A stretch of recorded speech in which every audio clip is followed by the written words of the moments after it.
જામનગરમાં નવનિયુક્ત કમિશનરની સૂચનાથી આજે ફૂડ શાખા નોનવેજના એકમો પર ત્રાટકી હતી.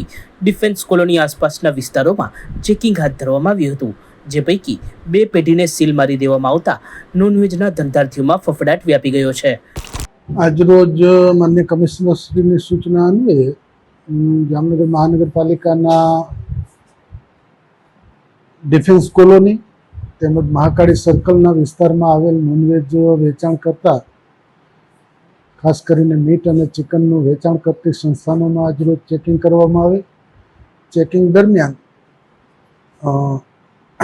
Khan fish and chicken centre તેમજ એવન મુંબઈ ચિકન સેન્ટરમાં food safety and standard act 2006 અને રૂલ્સ રેગ્યુલેશન 2011 હેઠળ તેમજ એપેન્ડિક્સ 4 મુજબ કોઈપણ એના શિડ્યુલ 4 મુજબના નિયમોનું રૂલ્સ રેગ્યુલેશનનું સદંતર ઉલ્લંઘન જણાતા 2 પેઢીઓને સીલ કરવામાં આવી છે અને અન્ય 5 પેઢીઓને ચેકિંગ કરી અને સૂચનાઓ આપવામાં આવેલ છે. જામનગરના જિલ્લા 2 ગામ તરીકે ઓળખાતા ગ્રામ્ય વિસ્તારમાં અપૂરતા તથા પ્રદૂષિત પાણીના વિતરણની ફરિયાદો ઉઠી છે. આ મુદ્દે જામનગર ગ્રામ્યના ધારાસભ્ય રાઘવજીભાઈ પટેલ દ્વારા યોગ્ય પગલાં લેવા જિલ્લા વિકાસ અધિકારીને તાકીદ કરવામાં આવ્યા પછી સ્થાનિકો દ્વારા પણ આજે આવેદન પાઠવી રજૂઆત કરવામાં આવી હતી. રણધીરભાઈ, અમે ચારણ નેચેલા 2ના વિસ્તારમાં રહીએ છીએ. અમને પાણીનો પ્રોબ્લેમ વધારે છે. પાણી અમને પૂરતું મળતું નથી, ટાઈમ ટેબલ ઉપર આપતા નથી અને વારંવાર અમે રજૂઆત કરીએ તો કંઈ જવાબ આપતું નથી. તો આજે અમે કીધું જિલ્લા પંચાયત અમે રજૂઆત કરવા આવેલ છે. તમે ગામમાં કોઈને રજૂઆત કરેલી છે?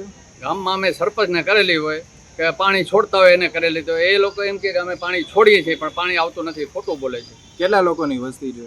અમારે ઓછામાં ઓછી અમારા ચારણને ચેલા 2 એરિયામાં 1700-1800 અને આખું ચારણને ચેલા ગણીએ તો 3500-4000 વસ્તી છે. પણ અમને પાણીનો પ્રોબ્લેમ છે ચારણને ચેલા 2ના વિસ્તારમાં. આ સમસ્યા કેટલા સમયથી છે? આમ તો જ્યારે નળ આવે છે ત્યારે જ આમ પ્રોબ્લેમ તો એમ ચાલુ જ રહે છે કે કંઈ પણ ટાઈમ ટેબલે આવ્યું જ નથી પાણી. અને ડોળું પાણી આવે છે, જ્યારે આવે ત્યારે ગંદુ પાણી આવે છે, પીવા લાયક નથી હોતું. અને સેમ્પલે ભરાવેલા છે, સેમ્પલે દેખાય. તાજેતરમાં જામનગરના ખીમરાણા ગામે કારમાં શરાબનો જથ્થો ઝડપાયો હતો, જેનો વિડીયો વાયરલ થયો હતો. આ પ્રકરણમાં યુવક કોંગ્રેસના આગેવાન દેવરાજભાઈ ગોહિલ વિરુદ્ધ પોલીસે ગુનો નોંધતા રાજકીય ગરમાવો આવ્યો છે. આજે કોંગ્રેસના આગેવાનો દ્વારા આ પ્રકરણમાં તટસ્થ તપાસની માંગ સાથે કલેક્ટર કચેરીએ આવેદન પાઠવવામાં આવ્યું હતું. સચોટ સમાચારો સૌથી ઝડપી મેળવવા માટે અમારી ચેનલને સબસ્ક્રાઇબ કરો.